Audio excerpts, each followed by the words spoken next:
Eh, como noso convidado é español, aínda que o meu portugués é quasi como español, mas eu voy a falar en español de verdade, español españolizado, en esta charla, en esta entrevista. Voy a falar devagar para que sea fácilmente acompañable, mas a ver, si hubiese cualquier expresado o que fuese difícil de entender, pues siempre se puede parar y vemos cómo se puede explicar mellor.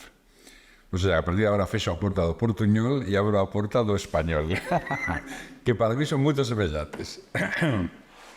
Bueno, es una alegría que esté con nosotros hoy el profesor Miguel Ángel Padilla, que es escritor de varias obras y que en todas ellas manifiesta, y no solo en las obras, sino en todo el trabajo de su vida, una tentativa de acercamiento de los grandes ideales filosóficos para el mundo, para la gente. Cómo crear una escena, cómo explicar mejor, cómo aproximar los grandes textos, las grandes ideas, las grandes visiones, para que aquellos que aún no han empezado ese camino, se han empezado, que puedan tener una ayuda en esa visión. Y parte de esto es en realidad este libro, que es un libro magnífico, es un libro muy pedagógico, el libro de Platón. Explica perfectamente su filosofía, pero la aproxima a nosotros, tal como dice el título, Platón más experto de nos. Y lo hace, le retira todo el hierro académico, lo deja desnudo de erudiciones vanas, pero lleno de vida. Y eso permite que llene el alma.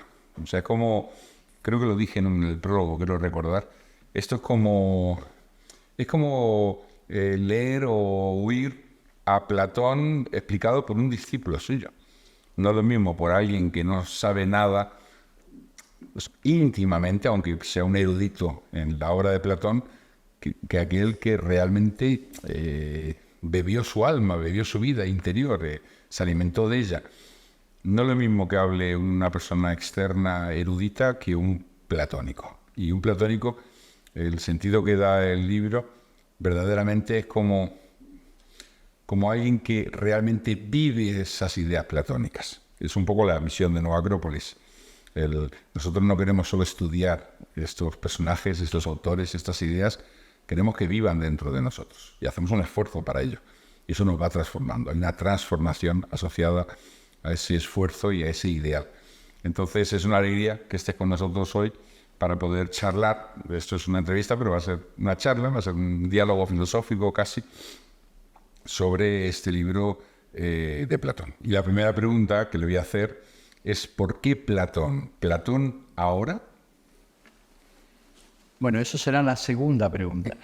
Pero la primera pregunta me voy a permitir que agradezca estar aquí, que tus palabras, que son un elogio excesivo, pero es quizás en las presentaciones de este libro, que ya se han hecho a lo largo de España en muchas ocasiones, la más, para mí, la más acertada por una razón. Si algo me puedo sentir, no sé, orgulloso, es sencillamente de aspirar a ser un discípulo de la filosofía, un discípulo de los grandes, aunque lejos, no tan cerca como quisiera. Yo no he sido discípulo de Platón, que yo sepa, pero me siento discípulo de Platón. Cada uno puede sentir sus maestros cerca, si quiere, cuando hace de ese conocimiento, de esa sabiduría, de esa experiencia, una escalera a través de la cual poder llegar a captar, a vivenciar, a beber de las mismas fuentes que probablemente ellos bebieron. Porque lo que hace Platón a través de sus obras no es tanto exponernos un conjunto de ideas sobre cómo es el universo, cómo es el ser humano, cómo podemos mejorarnos, sino que lo que hace es despertar en nosotros un espíritu de aspiración, un amor, un deseo de completura, de perfección, de búsqueda de la verdad, para que recorramos un camino que Él parece conocer, pero no nos termina de dar el fruto, porque sabe que el fruto tiene que nacer dentro de uno en un proceso efectivamente de transformación. ¿Y la pregunta era? ¿Era por qué Platón? ¿Por qué Platón? ¿Por qué más cerca? ¿Por qué ahora? ¿Por qué ahora? Hay una realidad que creo que se va constatando cada vez más en el tiempo en que estamos viviendo, y es que necesitamos elementos de referencia para poder reestructurar, reorganizar nuestros valores, reorganizar nuestras ideas, porque las referencias que nuestro mundo actual tiene en pedestal, tiene como muy valoradas, se derrumban. No tenemos grandes ejemplos, tristemente, en los dirigentes, no tenemos grandes modelos. El ser humano necesita poder darle un sentido a la vida, y el sentido que nos dan oficialmente es no hay sentido. Y el ser humano necesita sentido. No quiere decir eso que la filosofía nazca como una creación por huida, por miedo, por necesidad, sino tal vez como un impulso natural a algo que reconocemos existe. Existe el sentido, pero no lo conocemos.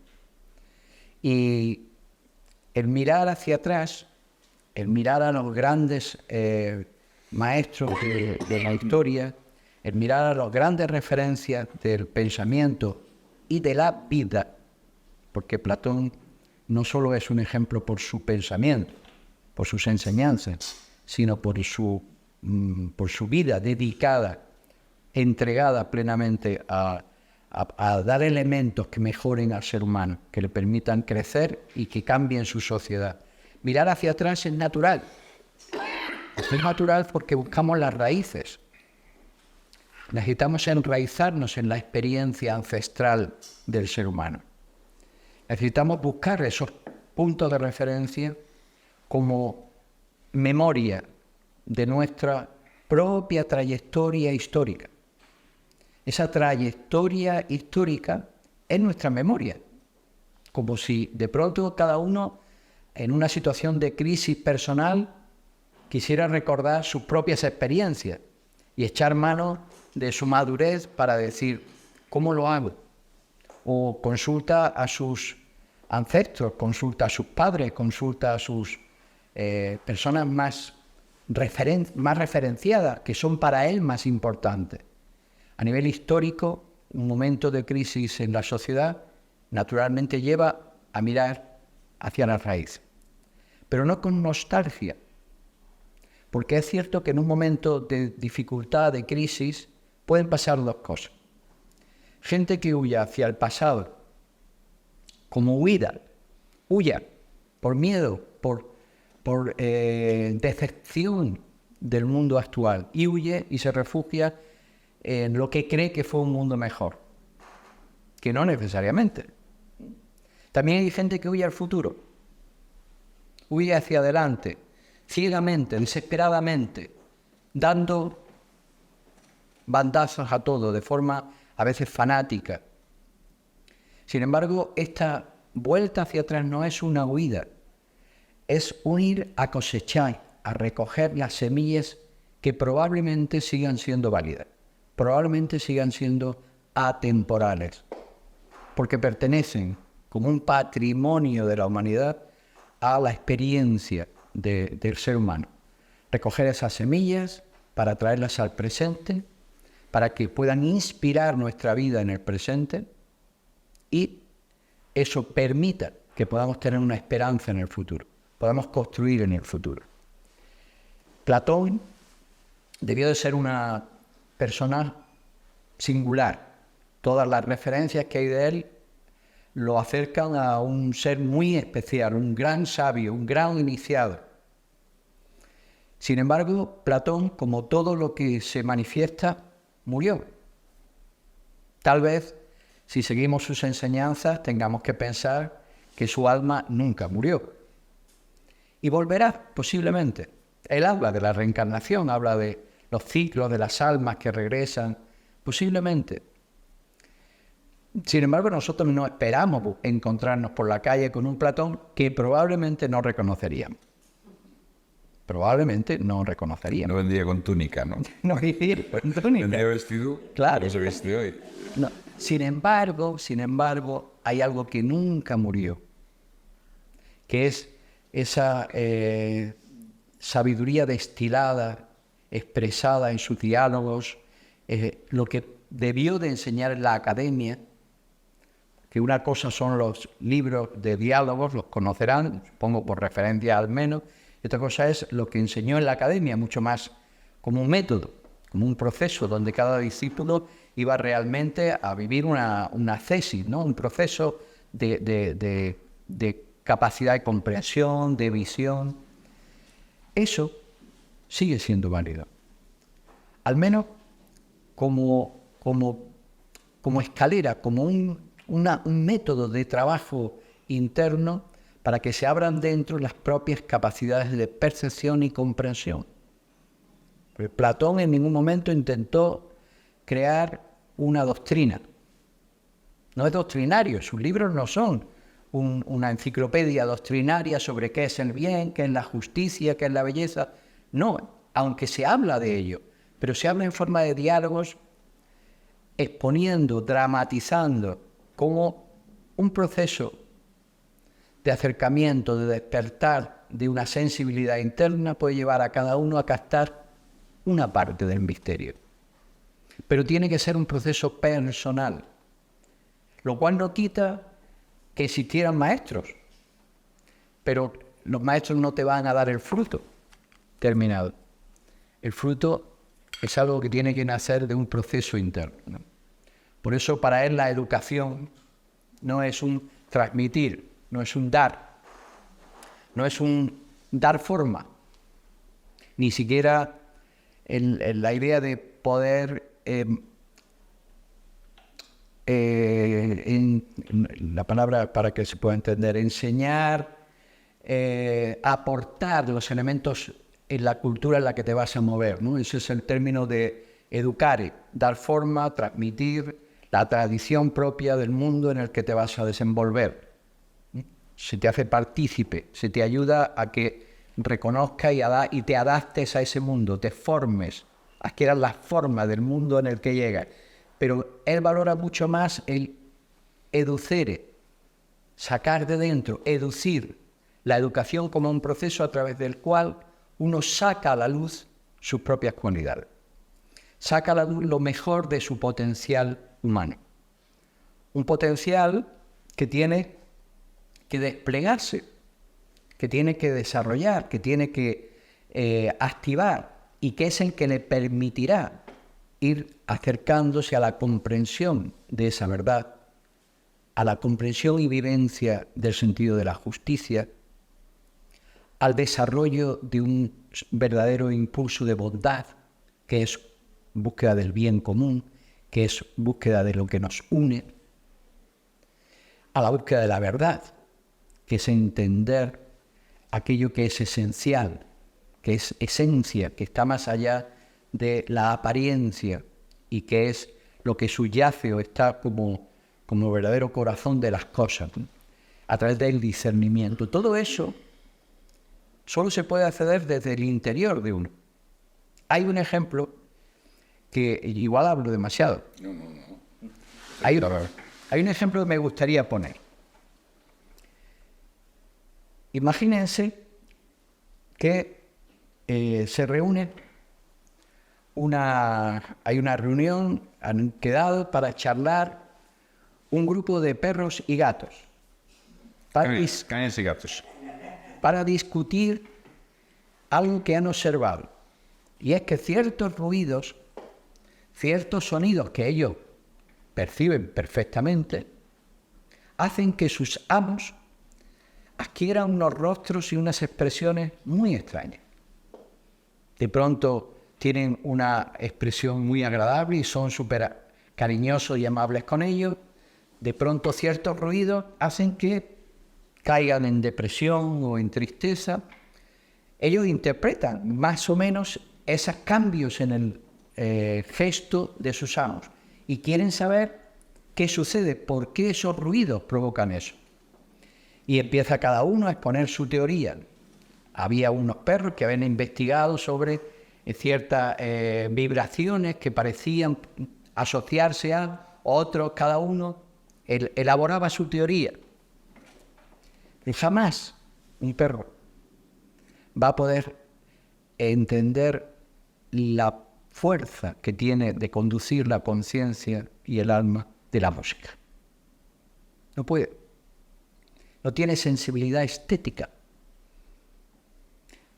Evolutivamente no sé si la llegará a tener, pero en este momento no pueden oír los sonidos, pero no se conmueven por dentro.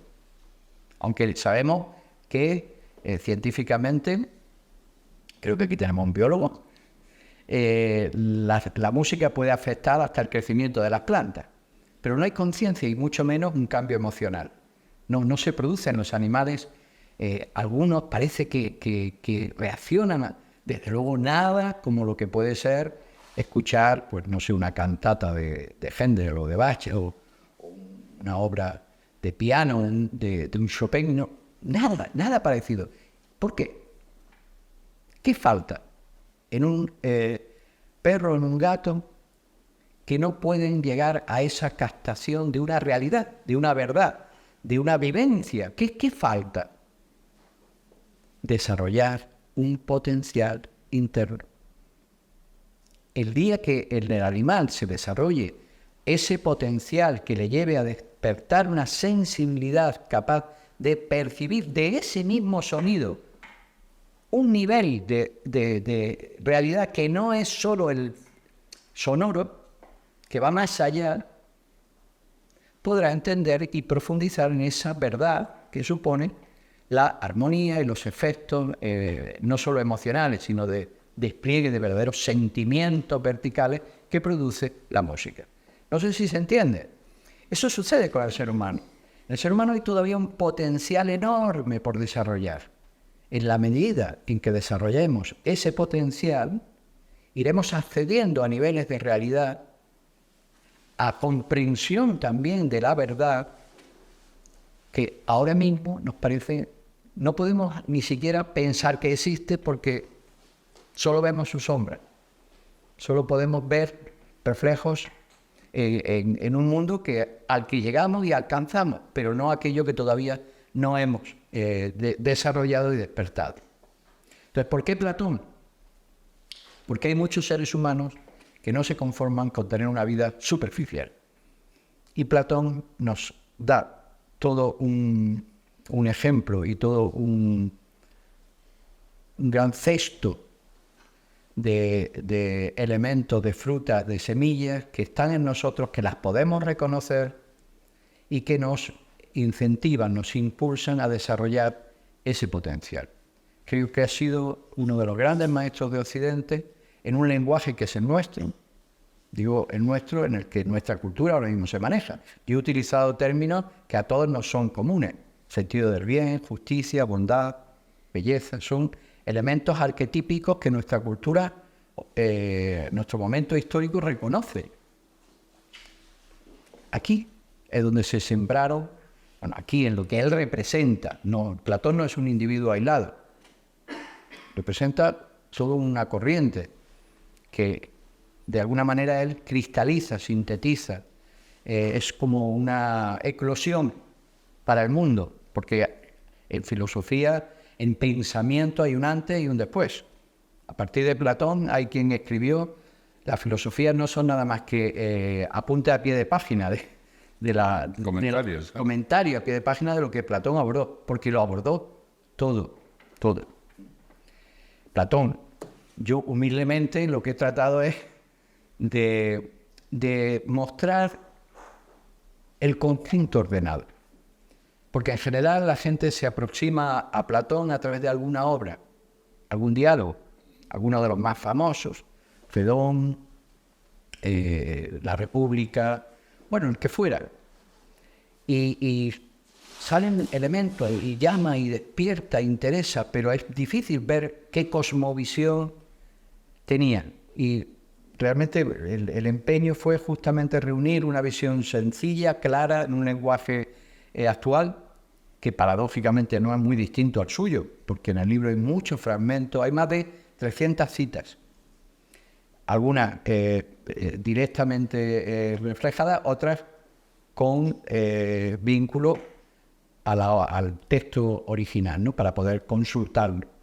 Pero con ese lenguaje y con esa visión de visión global, he tratado de aproximar para que el ser humano de hoy en día, para que todos podamos tener una referencia útil, un punto de partida, porque por leer un libro uno no mejora, pero sí puede producirse un punto de inflexión en la vida.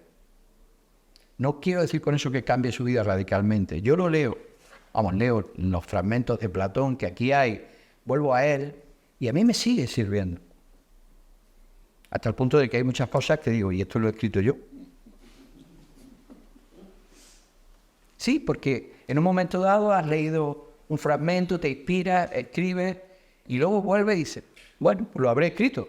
Obviamente está aquí, pero algo me inspiraría. Bueno, no voy a ser tan vanidoso de pensar que fue mismo Platón quien me inspiró. No. Su pensamiento. Bueno, pero exactamente su pensamiento, algo está ahí. Y yo creo que no solo a nosotros hoy, a lo largo de la historia de pues esos 2.300, 400 años que han pasado, ha servido para inspirar muchas veces a los seres humanos que se han empeñado en devolver luz al espíritu del arte, de la ciencia, de la política, incluso de la religión. Platón ha sido siempre una referencia y por eso creo que puede seguir siendo una referencia. Una pregunta más.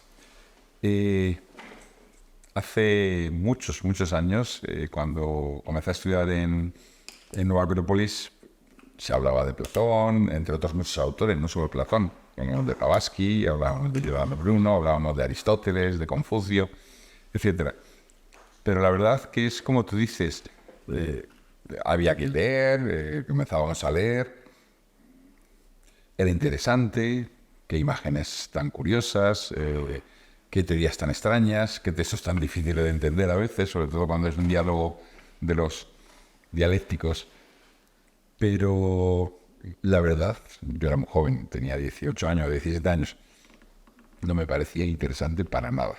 Pero curiosamente, en el proceso de ir abriendo la sensibilidad, lo que tú decías, una sensibilidad interna, nuevas lecturas pasados 3 o 4 años eran más interesantes aún, y pasados otros 4 o 5 años más, y pasados otros 10 años cada vez más.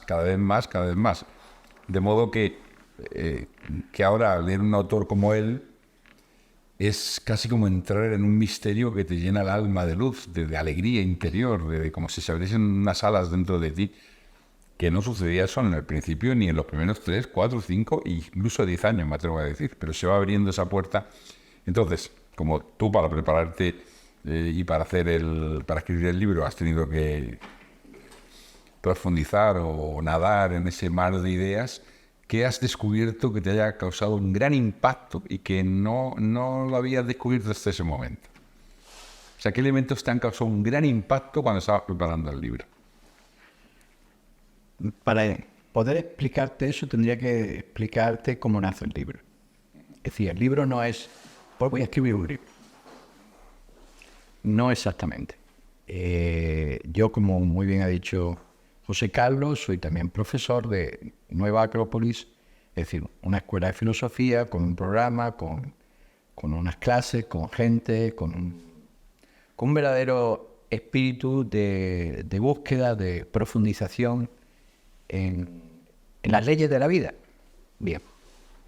A mí me pasaba exactamente igual, con Platón y con muchas cosas.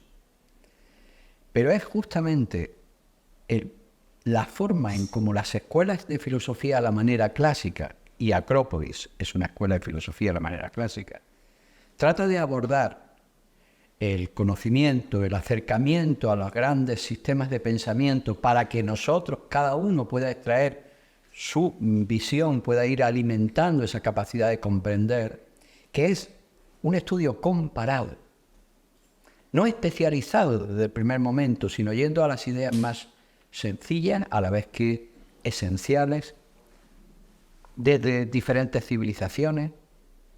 Eso hace que de pronto aquello que en un momento dado podía parecer vacío de profundidad o de interés para uno, empieza a verse de una forma distinta. Yo estoy convencido, o sea, si no fuese por la formación recibida, tanto por la recibida a través de los el propio programa de estudios que yo he seguido a lo largo de los años dentro de Acrópolis, como la formación que uno recibe cuando imparte clase, que uno aprende más casi impartiendo clase que recibiendo, ¿no? Te das cuenta que sin esa visión comparativa yo no hubiera podido entender como para escribir sobre Platón. No lo habría podido entender. Tal vez hubiera hecho un libro más. Sin embargo, este libro, a ver, no quiero pecar de vanidoso una vez más, no es que no sea un libro más, hay tantos miles de libros escritos sobre Platón que, bueno, sin embargo, participa de ese espíritu comparativo sin que quede expresado. No está expresado. Yo no hago aquí referencia a otras culturas, en algún caso excepcional, pero está patente. Es lo que ha permitido que pueda expresar ideas de forma clara, sencilla y redonda, para ir directamente a la esencia. Si no, prácticamente sería imposible haberlo escrito. Entonces, ¿cómo ha nacido? Pues ha nacido de la necesidad de acercar a la gente a esos pensamientos, esas ideas, de forma pedagógica. Tú antes has utilizado el término pedagógico, es lo que me ha movido siempre. De forma pedagógica, no puede ser que la gente vea a Platón como algo raro, cuando es una verdadera y auténtica fuente de inspiración, una auténtica fuente de inspiración. Pero no debe de serlo para eruditos, debe de serlo para todo el mundo. Buscaba extraer fragmentos, frases, lo he hecho con casi todos con grandes referencias, filósofos de la historia. De hecho, hay varios libros publicados de extractos de Séneca, extractos de los pitagóricos, extractos, hay varios. Y con Platón me era imposible. Voy a buscar frases de las obras de Platón. Obviamente he leído todas las obras de Platón, las tengo subrayadas, no me pregunten por ellas porque ya no me acuerdo. Buscaba frases, no encontraba frases. Es muy difícil, y los que conozcan algo de Platón se darán cuenta que es difícil. Hay algunas frases que son muy redondas, pero no es lo mismo que trabajar con la filosofía moral de los estoicos, por ejemplo, o coger las frases de Confucio, ¿no? Con Platón costaba.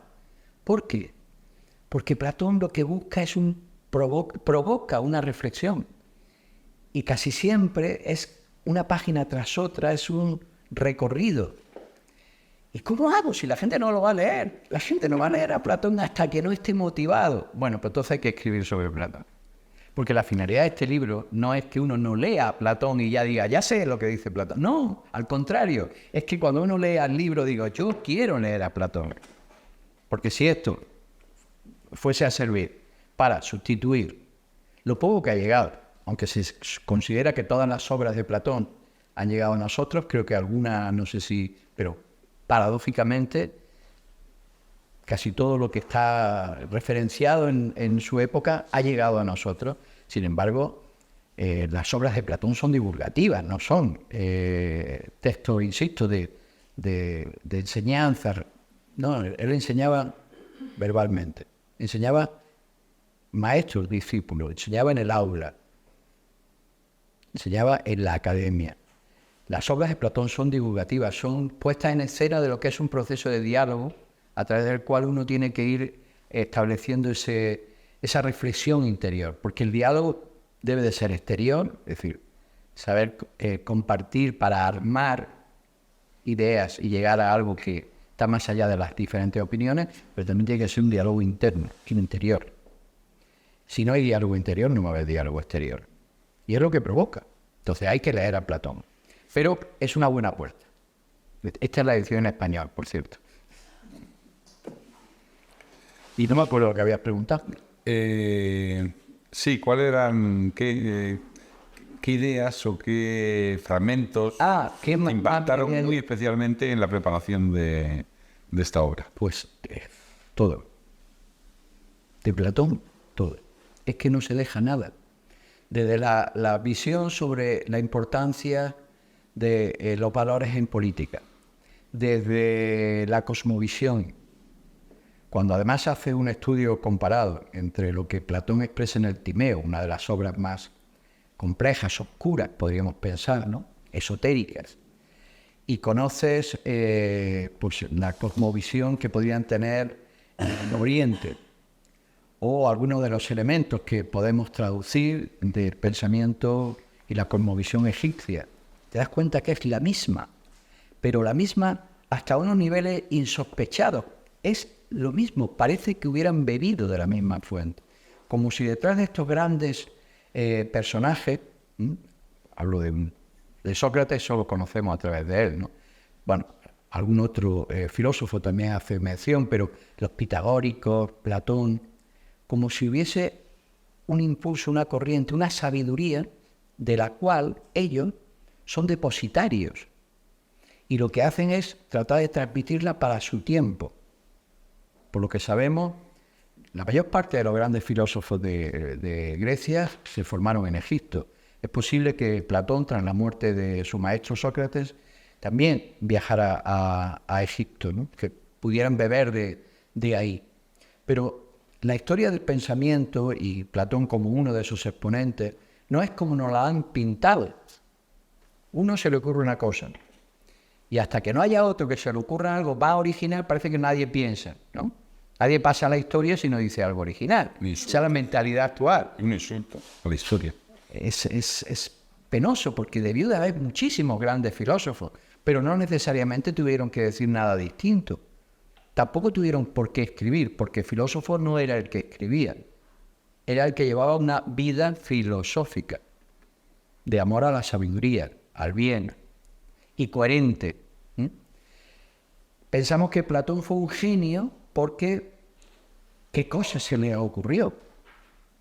¿Qué mente más creativa, más prodigiosa? Obviamente debió de serlo, pero no porque inventara nada, probablemente porque logró crear la corriente suficiente como para que su tiempo se viese afectado por una fuerza, por una sabiduría, por una tradición antiquísima que tenía que revivir y servir de referencia durante varios miles de años.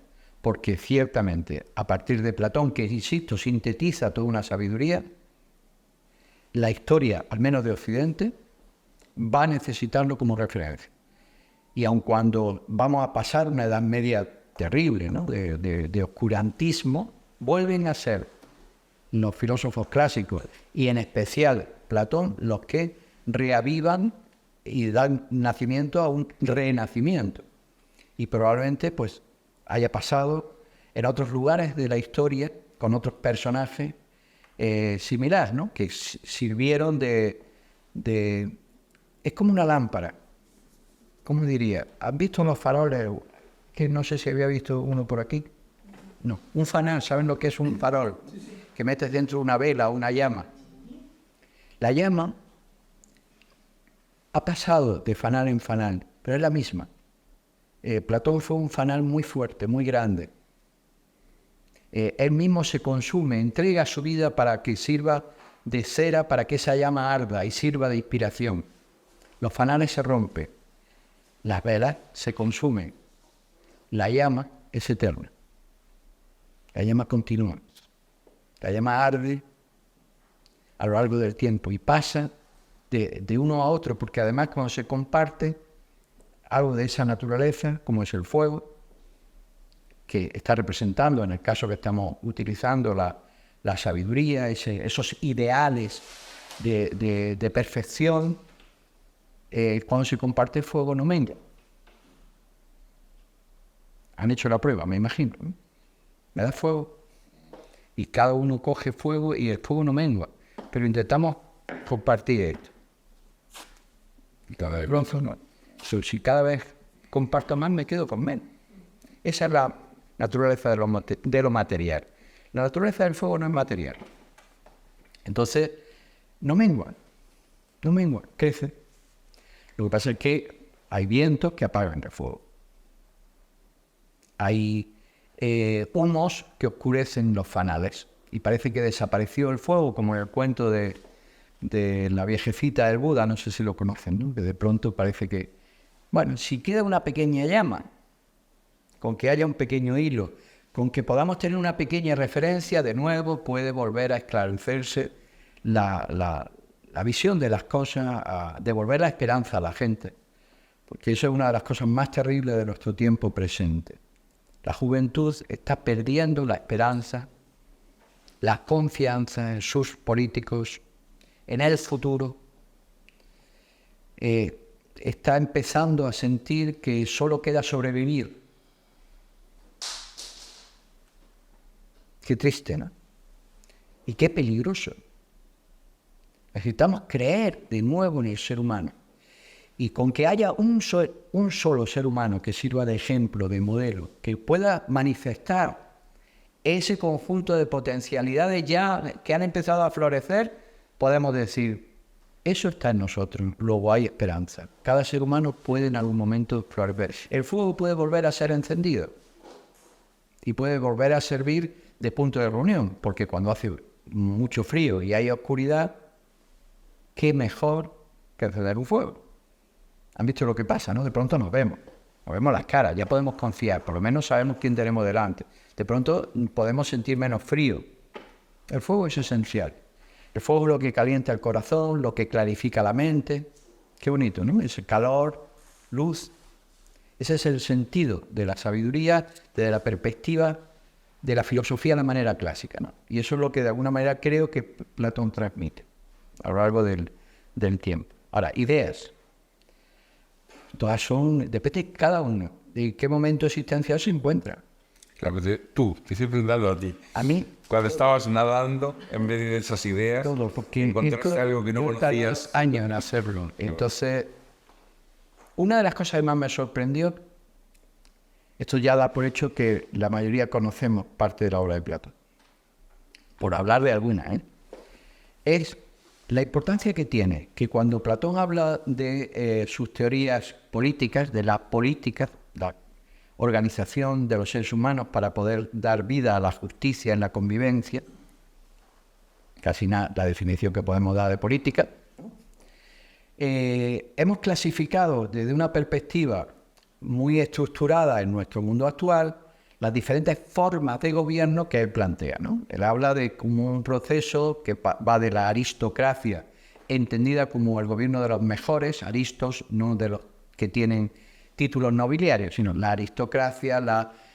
timocracia, la oligarquía, la democracia, la tiranía, ¿no? Como un proceso, lo hemos identificado con sistemas de gobierno, para irnos más directo a nuestra situación, nuestro momento histórico, ¿no? Donde los sistemas de gobierno son democráticos en la mayoría de los casos. No vamos a entrar si lo son suficientemente o no. Sistema, como tal, es un sistema a través del cual se elige a los gobernantes por medio del voto, el sufragio universal. Más universal, menos universal, pero por voto de todo el mundo. Ese es el sistema. Cuando Platón habla de la democracia, o cuando habla de la oligarquía o de la aristocracia o monarquía, se puede entender así, cuando habla de eso no está hablando del sistema. De hecho, el modelo que Platón expone de democracia hoy en día todavía no se termina de dar. Hoy habría una oligarquía, que es el gobierno del dinero, del poder económico. Porque de lo que habla no es de sistemas, lo que habla es de valores. Está hablando de qué es lo que gobierna como valor esencial cada tiempo. Entonces, la oligarquía no es el poder de los ricos. La oligarquía es el poder del tener, del dinero. Y hoy en día, aunque el sistema sea democrático, realmente lo que hay es una oligarquía desde el punto de vista de los valores, lo que más se valora es el tener.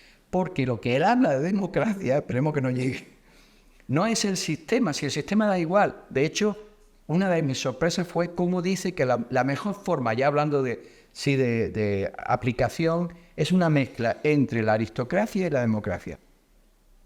Muy poca gente conoce ese... No se habla de ese trozo, ¿eh? Va a estar referenciado, o sea que no... Yo no me invento nada, ¿eh? Todo tiene, por eso hay más de 300 citas, para que uno pueda ir directamente al original. Es que no está hablando de los sistemas, el sistema es lo de menos. Nada nos garantiza que ni por herencia, ni por designio de lo que fuera, ni porque la gente vote, vayamos a tener los más justos ni una vez. No, nadie nos lo garantiza. Lo que sí tenemos que trabajar y cultivar es qué valores enraizan en la población. Si es simplemente el tener, si es los antivalores, es decir, todo vale, el relativismo absoluto, que es la democracia. La demagogia. Si es no sé, la búsqueda de protagonismo, de lo que podemos entender como una egolatría de sí mismo, ¿no? En la búsqueda de reconocimiento por parte de los demás. Yo soy siempre que consiga que los demás me reconozcan. Esto ha pasado mucho a lo largo y todos tenemos un poco de todo, ¿eh? Y fue una sorpresa. Realmente fue una sorpresa. Y me pareció que había que volcarlo, porque bueno, esto hay que aclararlo, porque a veces se acusa a Platón de que, bueno, se habla de la aristocracia, el gobierno no está hablando de si gobierna uno o muchos, no, está hablando de que propiciemos que lo que gobierne sea lo mejor. Claro, la aristocracia es el gobierno de las almas de oro. Claro. No es el gobierno de los nobles. Que lo que estemos reconociendo, lo que estemos promoviendo, que lo que deseemos que sea nuestro centro de referencia y de gobierno sea lo mejor. Claro, muchas veces la pregunta es, bueno, pero ¿cómo vamos a llegar a eso? ¿Cómo se llega a eso? Empecemos por lo pequeño. Es decir, ¿cómo vamos a llegar a tener los mejores gobernantes si nosotros vivimos en una sociedad de usar y tirar? Todo es de usar y tirar. Hasta la moral es de usar y tirar. Hasta la conciencia. Pero bueno, es lo que... Groucho Marx, ¿no? Y estos son mis principios. Si no le gusta, tengo otros. No sé si se entiende. Es decir, si nosotros no valoramos la calidad en lo más básico, en nuestra vida cotidiana, en lo que nos rodea, si no valoramos la calidad, no estamos apostando en una sociedad que valore por la calidad. La calidad en los niveles que sea. Pues es lógico que nos cueste trabajo reconocer lo mejor. Ahora, que eso sea por sistema democrático sería ideal. Ahora, haría falta que todos reconociéramos a los mejores. ¿No? Que sería maravilloso. Estamos hablando de una sociedad que casi se autogobierna, que es el objeto, la finalidad de un buen gobierno. Educar a la gente para que realmente pueda conducirse a sí mismo, extrayendo las mejores cualidades que además puestas en juego generen una convivencia en paz y constructiva. ¡Qué sueño! Pero parece que a los que gustan de la tiranía, es decir, de manejar borregos, no le interesa que la gente se autogobierne. Pero claro, dejan de ser borregos. Entonces te quedas sin rebaño, te quedas sin posición. Nuestros sistemas actuales, la gente que está arriba, no está porque sea más grande, porque sea más sabia, más justa. No, está arriba porque está encima de un montón de gente que hay debajo. Y necesita que estén debajo para él estar arriba, porque si no, no sería nadie. El modelo platónico no tiene nada que ver. El modelo platónico, el que está arriba, debería de estar porque es más alto, pero los pies los tiene todo el mundo en el suelo. ¿Se imaginan? No tenemos una pizarra, pero lo podríamos dibujar. Imaginen un montón de gente, ¿no? El que está arriba porque hay un montón de estratos que están debajo. El modelo platónico no es ese. El modelo platónico, el que está arriba, está tirando de todos. El que está arriba, nosotros, es decir, la escala que podemos hacer, todos tienen los pies en el suelo. Por eso Platón va a decir, el gobernante ideal no tiene apegos, no tiene por qué tener propiedades, no tiene por qué... Es alguien que vive desapegado del mundo material. Vive mirando en la dirección del bien. Es aquel que ha recibido la mayor de las educaciones. Mañana hablaremos en el seminario de educación. La educación más completa y que trata de captar los esenciales. Son los que contemplan directamente la idea del bien, con mayúsculas, que el modelo de idea de bien, el bien, para Platón es lo uno, es la divinidad. Es un concepto bastante profundo de lo que es la meta de perfección que podemos imaginar, desde nuestra reunión de perro y gato, obviamente. Es decir, podemos discutir sobre lo que hay arriba con nuestra mente de perro y gato, es decir, de seres humanos. A lo mejor lo que hay arriba trasciende mucho más el ruido que nosotros escuchamos, pero por lo menos estaremos enfocados, ¿no? Bueno, No sé si estas bromas en español se entienden en portugués. sí. Un libro de Platón. Si tuvieras que ir a una isla desierta y no pudieras llevarte las obras completas de Platón, pues estuvieran en fascículos, en opúsculos, y pudieras llevarte una, ¿cuál te llevarías y por qué? Qué drama, ¿no? Que no te dejes llevarte varias. Mira, te voy a decir, creo que escribí este libro para podérmela llevar toda. Creo que una de las obras más completas, hay dos, déjame decir dos. Venga. Una Porque hay algunas que son muy bellas, tienen una profundidad, pero hay dos que son muy completas. Una es La República, que aborda todo. La República no solo va a hablar de su visión de cómo, insisto, la política es el concepto, la República es la cosa pública, ¿no? Es cómo lograr desarrollar el arte de la convivencia entre los seres humanos y una convivencia constructiva, ¿no? La República sería uno que es muy amplio, toca de todo, y el otro sería el Timeo. Pero es una característica personal mía.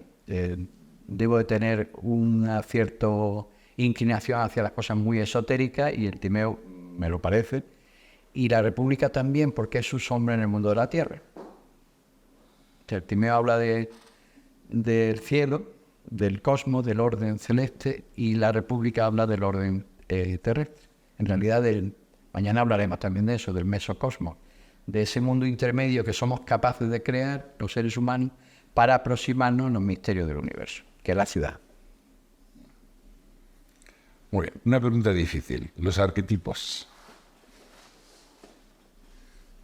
¿Quiere decir el mundo de las ideas? Por ejemplo. Vale.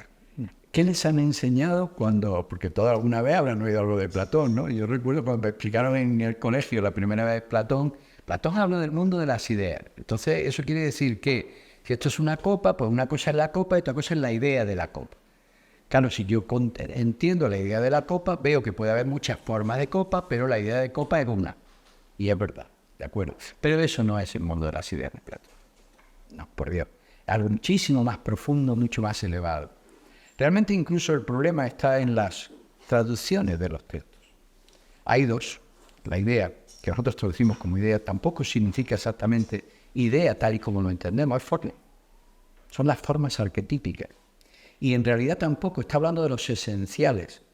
Está hablando de las esencias primeras. Y además hay dos categorías de esencias. Una esencia primera y una esencia de segundo nivel. Todo eso, ¿de qué está hablando Platón? Como no quiero verlo de forma aislada, sino con una visión relacionada con todo lo demás, cuando Platón habla de cómo surge el cosmos, nos habla de que el cosmos es un despliegue de algo que está. No se crea de la nada. Existe lo uno en potencia, todo el cosmos. Lo primero que va a surgir, que va a emanar, son esas primeras leyes, primeros arquetipos, primera esencia. Es como la esencia de todo lo que luego se va a desarrollar, pero no en pequeño, sino para que nos hagamos una idea. ¿Cuál es el primero de los dioses que surge en la cosmogénesis griega? El primero de los dioses, el primer dios que se manifiesta en el cosmos de la unión es Eros. Eros el mayor, no el Eros erótico. Es la fuerza de unión. ¿Por qué?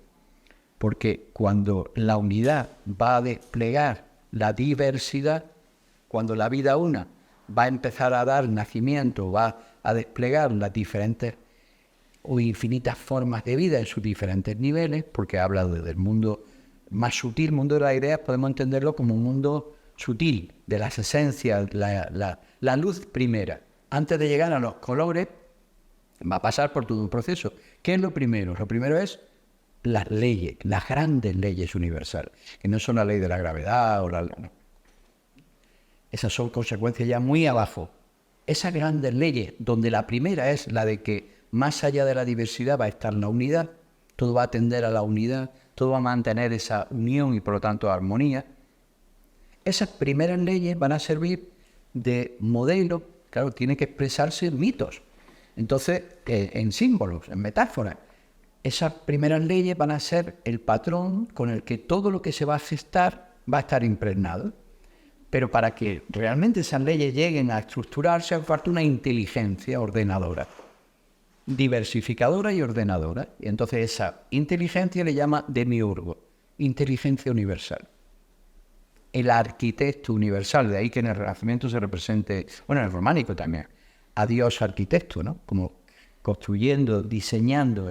Esa inteligencia universal da forma al cosmos siguiendo el patrón de esas grandes leyes. En realidad son las leyes que van descendiendo desde el mundo espiritual, si queréis entenderlo así, al mundo material, van descendiendo, siguiendo siempre una correlación cada vez más ensombrecida de la luz primera, pero siguiendo esas leyes. Es decir, todo lo que hay manifestado de alguna manera refleja esa esencia primera.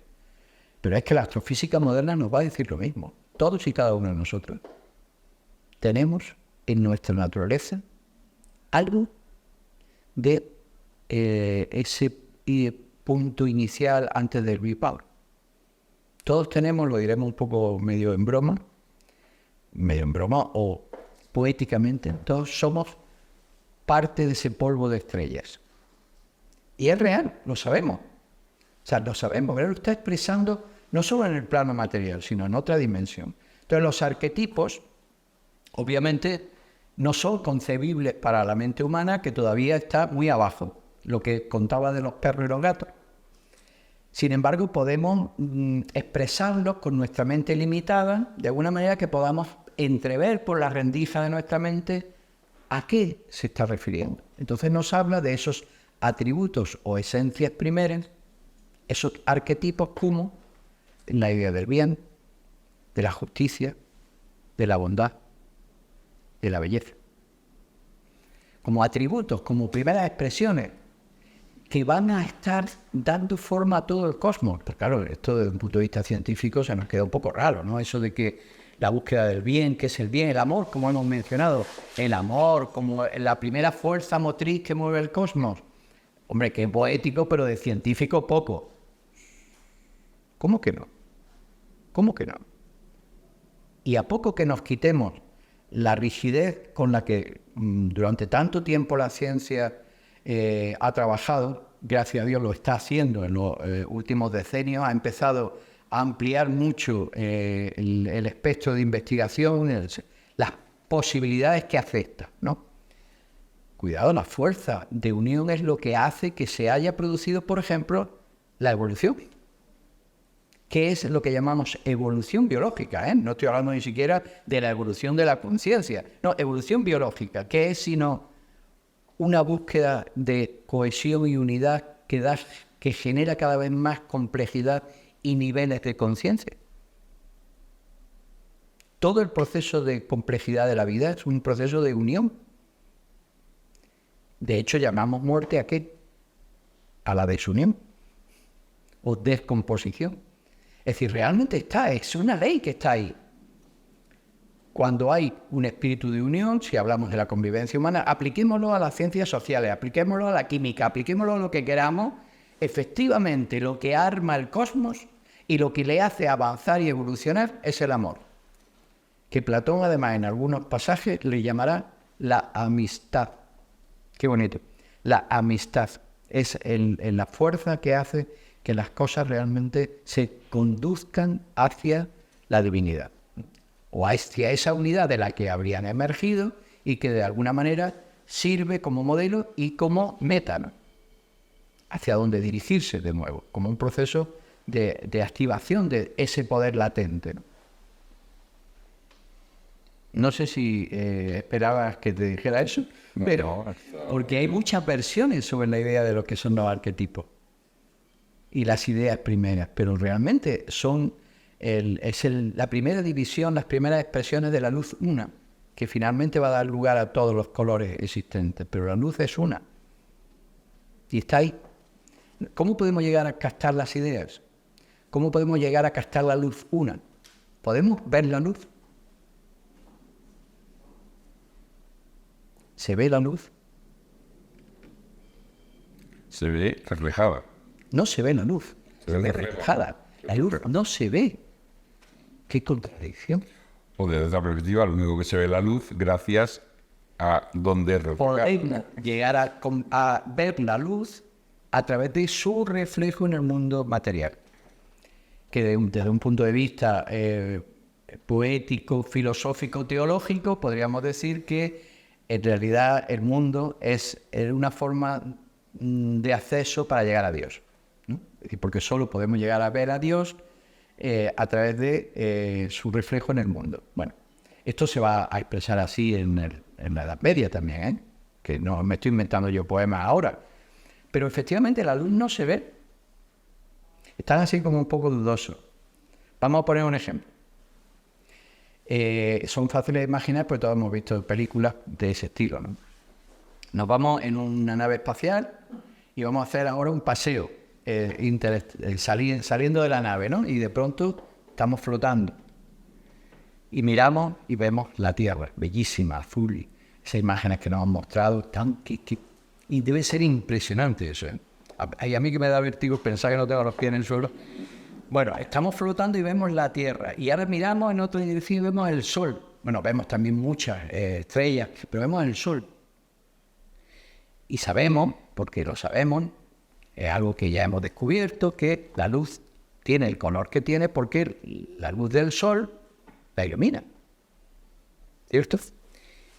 Luego, los rayos del Sol van de donde está el Sol a la Tierra. Y ahora nosotros estamos en medio. Y decimos, ¿y dónde están los rayos? No los vemos pasar. ¿Veríamos pasar los rayos de luz? ¿A que no? No los veríamos.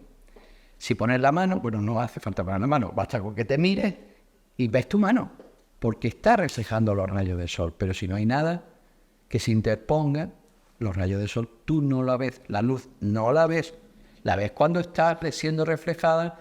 ¿Y qué ves de la luz? Ves aquello que refleja. Oh, curiosidad. Ese jersey o esa chaqueta roja, este azul o negro, no estoy muy seguro, absorbe más y prende menos, o sea, refleja menos, el blanco refleja prácticamente la totalidad y justamente vemos lo que refleja, porque lo que absorben no lo vemos. Esa es la teoría de los colores, ¿no? Pero esto es todo un misterio, porque claro, nos empeñamos en querer demostrar lo invisible a través de instrumentos visibles, para poder captar y comprender ciertas realidades no visibles, porque no tiene por qué existir, la realidad no tiene por qué ser solo material, podemos entender que existen realidades, por ejemplo la luz es una realidad que no es visible.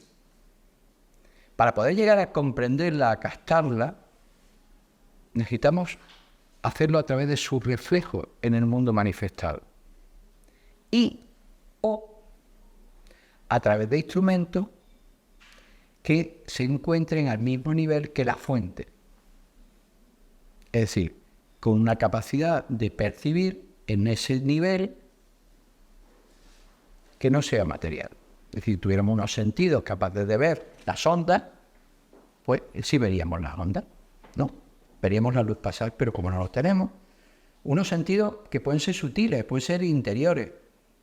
En la medida en que desarrollemos esas capacidades internas, podremos acceder a realidades más sutiles. Pero por lo pronto, a través del reflejo es como podemos comprender la naturaleza de lo no visible. Pero nosotros tenemos todo un laboratorio interior, que nuestra capacidad de reflexión, nuestro pensamiento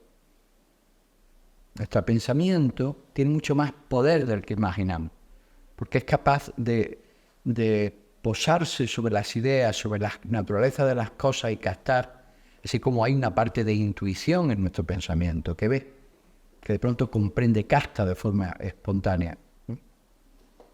De todo eso nos habla Platón, y eso que parecía que la filosofía era solo pura racionalidad. Nada. Utiliza la parte racional, pero trata de desplegar en nosotros esa otra parte, a veces simbólica, a veces poética, que solo por analogía nos lleva a niveles más elevados, que todavía no terminamos de desarrollar, pero que están ahí esperando que los captemos.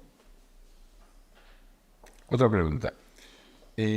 Platón tenía en su academia un letrero que decía que nadie entre aquí que no sea geómetra. ¿Por qué le dio Platón tanta importancia a las matemáticas? ¿O a qué matemáticas se refiere él? Ahí. Muy bien la pregunta. Claro, ¿por qué? Porque enseguida hablamos de la importancia que le daba la geometría a las matemáticas, nos viene a la mente las matemáticas de nuestro tiempo. No sé si aquí hay alguien que sea matemático, pero el común de los mortales, salvo seres especialmente iluminados. No, yo de matemáticas... Bueno, te encanta. Cuando enfrentábamos a las matemáticas, pues, en fin, que... No nos dejaban pasar, vamos. En la academia. No lo voy a decir tan difíciles. No se refiere Platón a nuestro concepto de las matemáticas, que son más bien pues aritmética. Que es, pues es un cálculo, digamos, ¿no? El concepto que Platón maneja va mucho más allá. Él está hablando de los noúmenos, está hablando del desarrollo de una mente abstracta, y la finalidad realmente es que sus discípulos pudieran manejarse en el mundo de la abstracción. La geometría misma, que para nosotros es dibujar, en realidad lo que nos lleva es a llegar a comprender esas formas elásticas con las que la naturaleza se mueve y que son el sustento de la materia. Porque eso es la geometría. La geometría es la disposición de las fuerzas de organización de las cosas. Y está encerrando un mundo intermedio entre la materia y el mundo de las ideas. Pongamos un ejemplo. Una casa tiene una estructura, pero está visualizada y está materializada por hormigón, proporciones en materiales, sustancias, materia. Y ahí es donde entra el cálculo. Esas son las matemáticas nuestras. Sirven para calcular las cosas que... Pero las matemáticas profundas, filosóficas de las que habla Platón y la geometría de la que habla Platón responde mucho más a la finalidad de esa casa, a las fuerzas que se van a poner en juego, a los espacios que envuelve, a qué comunica. Y eso hoy en día un arquitecto sí que sabría de lo que estoy hablando, pero la geometría es fundamental en arquitectura. Y luego viene la parte del cálculo de que, bueno, a ver cómo hacemos esto, ¿no? Pero lo importante es la idea. Y la geometría es el primer paso antes de llegar a la construcción de la idea, de qué queremos hacer, para qué, con qué funcionalidad, a quién sirve, qué se va a desenvolver dentro. Vamos a contribuir a que se desenvuelva, y todo eso es la geometría, ¿no? Entonces, ¿a dónde iba? ¿Qué quiere decir? No es que a la gente le pidieran un certificado, yo no me puedo imaginar eso. A ver, usted que viene aquí a querer recibir enseñanza y formación, a formar parte de esta comunidad de filósofos, muéstreme que sabe matemáticas. Yo creo que se refiere más bien a esa mente pues capaz de entender las ideas, probablemente a mentes más poéticas que pragmáticas. Mentes más poéticas que pragmáticas, porque la metáfora, el símbolo, es el elemento que comunica realidades en planos distintos. Nosotros podemos comparar cosas en la misma dimensión material, pero la analogía de la que habla Platón es la capacidad de extrapolar algo que yo veo en un nivel y llevarlo a otro. Por ejemplo, yo puedo ver cómo nace un árbol. Y conozco el proceso y lo veo, y veo cómo se enraiza y la necesidad que tiene de profundizar sus raíces para soportar los vientos fuertes si quiere elevar un tronco. Bueno, puedo conocer las leyes de la naturaleza. Pero con la analogía yo puedo descubrir que tal vez el mundo psicológico sea similar. Estoy haciendo y puedo hacer una metáfora, casi un poema, sobre cómo crece, se desarrolla y vence los fuertes vientos un sueño, un proyecto, una ilusión. Y estoy usando las leyes de la naturaleza para descubrir que existen su reflejo, o al revés, las leyes de lo físico son un reflejo de otras leyes que son lo mismo. Eso es lo que llevó a los herméticos a decir así es arriba como es abajo, así es abajo como es arriba. Las leyes que rigen el mundo sutil son las mismas que rigen las leyes del mundo manifestado. Bueno, pues esa es la analogía. Y la filosofía platónica va a trabajar mucho con ese concepto, y ya no me acuerdo por qué estaba contando. Es en relación con la mente geométrica. Con la geometría. Luego, hace falta esa capacidad De metáfora. de metáfora. Y ¿cómo me he ido por peteneras? Peteneras, La digresión. Sí, y me he ido, ¿no? Bueno, no me he ido. Porque, ¿qué tiene que ver la poesía, la metáfora con la geometría? Muchísimo. Porque la geometría es elástica. Está comunicando el mundo. ¿Ustedes han visto alguna vez un círculo?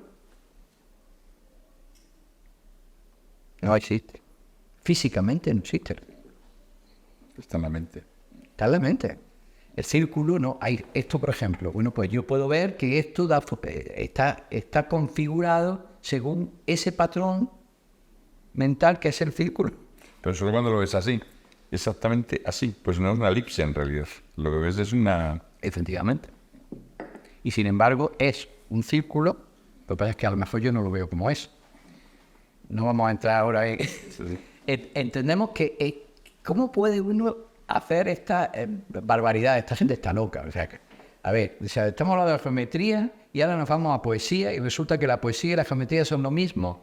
No, no son lo mismo, pero sí son lo mismo. Esa capacidad de relacionar cosas y de ver lo pequeño en lo grande en lo pequeño, esa capacidad de ampliar la imaginación sin caer en la fantasía, que realmente es locura. Una cosa es la imaginación, que está guiada, está controlada, y otra cosa es la fantasía, que es un descontrol de la mente. No, es lo que conduce a la posibilidad de ver que todo está enlazado y que más allá de la complejidad existen patrones comunes que nos pueden permitir entender nuestra vida, y de todo esto yo tengo que afrontar al final, pues tengo que afrontar mi trabajo, tengo que afrontar mi pareja, tengo que afrontar mis hijos, tengo que afrontar... ¿Y todo eso qué sentido tiene? ¿Para qué sirve toda esta esto que dirá mucha gente, muy pragmática, ¿no? ¿Para qué sirve esta elucubración mental? Sirve muchísimo. No que nos pongamos a hablar de la relación entre la geometría y la poesía, pero sí que empezamos a entender que la vida tiene sentido, significado, orden, que va en una dirección y que en nosotros hay un potencial. Que luego uno quiere meterse en poesía, en la geometría, en la aritmética, en las ideas o los círculos primeros que emanan de lo uno. Vale, esos son ya para aquel que de verdad quiere dar un paso adelante en la búsqueda de la sabiduría. Pero es útil para todo el mundo, porque en realidad la moral, el comportamiento de lo que es correcto, justo, bueno, lo que hace un bien, nace de una cosmovisión, de un sentido de la existencia. Platón aporta uno, ¿no? Muy potente, muy potente. Bueno, y ahora vamos a pasar a una ráfaga de preguntas rápidas. Que las respuestas tienen que ser rápidas. Esto no lo sabía yo, ¿eh? No, yo tampoco. Ha ido surgiendo naturalmente. Si yo llego a saber que me vas a hacer un examen... No, pero es una... ¿Cómo ves? Almas gemelas. ¿Que cómo veo? No, ¿cómo ves? Digo la palabra y tú dices lo que quieras. Amistad. ¿Esta es la idea? No, un poco, no tan escueto, un poco más explicado. ¿Cómo Platón expresa ese misterio o antes me llama la atención? Hemos hablado de la unidad. Creo que cuando Platón habla de las almas gemelas, está hablando de cómo los seres humanos tenemos un vínculo espiritual profundo de aquello que trasciende el tiempo. No olvidemos que Platón habla de la reencarnación, insisto, y mucho, cosa que no se ha divulgado demasiado, pero habla de los ciclos que traen a las almas, y la idea de las almas gemelas son almas que de alguna manera están vinculadas a través del tiempo y que obedecen a ese proceso de manifestación que en algún momento llevó a que nos fuésemos separando, pero que mantenemos todavía el vínculo y en algún momento nos tendremos que encontrar. Por eso los seres humanos tendemos, más allá de la desconfianza, tendemos a buscarnos. Hay una tendencia a socializar, a amar, a encontrar. El ser humano es un ser social por naturaleza, no es un convenio ni es un proceso cultural, es nuestra naturaleza, busca el encuentro con los demás. Otra, alas del alma. Es muy bonito porque la idea de Platón del alma, las alas representan el hecho de ser celeste, de poder despegarse de la tierra. Y hay un pasaje, esto no lo recordaba nuestro querido profesor Libraga, pero hay un pasaje que está en Platón donde hace mención a eso. Es que el alma, el ser humano cuando cae en el mundo de la materia, cuando nace, cuando se manifiesta, su alma va a cobrar una nueva expresión de vida biológica, una personalidad, un nivel de experiencia nuevo, queda dañada. Es como si quedara aprisionada, perdiera las alas, pero quedan los muñones. Y eso... Los cotos. Sí, esa sensación. A veces hay cosas que hacen que percibamos nuestra alma incluso cuando no creamos en ella. ¿Y qué cosas son las que pueden hacer que nuestra alma de pronto quiera desplegar las alas, sienta una cierta levedad, ¿no? Como si flotáramos, como si nos eleváramos, como si empezase a decir, estoy viva, ¿no? O sea, existo. Pues cuando reconoce cosas que le son propias, la belleza, la bondad, la justicia, la verdad, son elementos que hacen que el alma se reconozca. O al revés, es el alma la que reconoce que hay belleza, que hay bondad, que hay bien en lo que nos rodea. Y ahí sentimos algo. Entonces hay elementos en la vida que de pronto nos hacen flotar. No estoy hablando solo de algo psicológico, ¿eh? Esas serían las alas que empiezan a desplegarse, que empiezan nuevamente a tener entidad, que pueden elevarnos. A mí me encanta esa idea, me encanta porque además creo que el ser humano tiene que tener la capacidad de tener los pies en la tierra, pero de elevarse lo más posible hacia el cielo, lo cual le va a obligar a crecer. Le va a obligar a crecer, porque necesitas seguir arraigado a una circunstancia, pero transformar ese mundo y esa realidad propia con lo más elevado que pueda captar. Eso lo obliga a crecer, no hay más remedio, no es flotar. Las alas nos hacen volar, pero el estar encarnado, el estar vivo, nos hacen tener que afrontar nuestra vida. Sería muy fácil enloquecer, entre comillas. Cuando digo enloquecer es huir de la realidad. No de la única realidad, sino de una circunstancia en la que están. Cada uno tiene una realidad. Ahora, vivir la realidad, por muy fea que nos pueda parecer, ¿no? Por mucha injusticia, fealdad, falsedad, maldad que nos rodee. Empezando a sentir que uno tiene que desplegar esas alas y ser un canal, es decir, vivir acorde a esos valores. Eso es crecer, eso es un reto, eso es lo que hace a las almas grandes. Porque ¿cuáles son las almas grandes? Los Mahatmas. Aquellos que en un mundo de adversidad demostraron honestidad, bondad, voluntad. Es lo fácil, muy fácil. Y aquí voy a hacer un guiño al libro que acaba de salir sobre los estoicos. Lo importante es ser heroico. Es decir, todos estamos destinados en alguna medida a afrontar pruebas en la vida. Las podemos posponer, pero tarde o temprano hay que enfrentarse. Y nuestra identidad se forja en base a las cosas que hemos superado. Y eso lo sabe el alma, ¿eh? Eso lo sabe uno por dentro, que su propia identidad se forja en base a aquellas cosas que superó y que fueron expresión de sus valores. Qué bonito sería que cada uno sintiese que vale, porque yo no creo que ningún ser humano no valga, todos valemos, todos necesitamos el respeto de dignidad como humanos, pero también tenemos que valorar el que tenemos, insisto, algo que desplegar, que desarrollar y que ofrecer a los demás. Por lo tanto, busquemos no solo complacernos en estar vivos, sino en demostrar que nuestra vida ha dado fruto.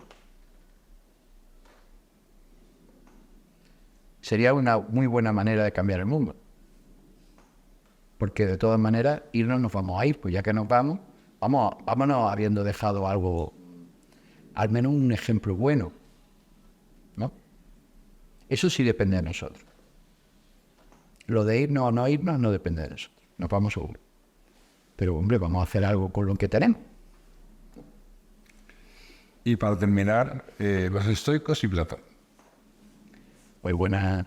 Mira, lo tengo en la cartera el libro.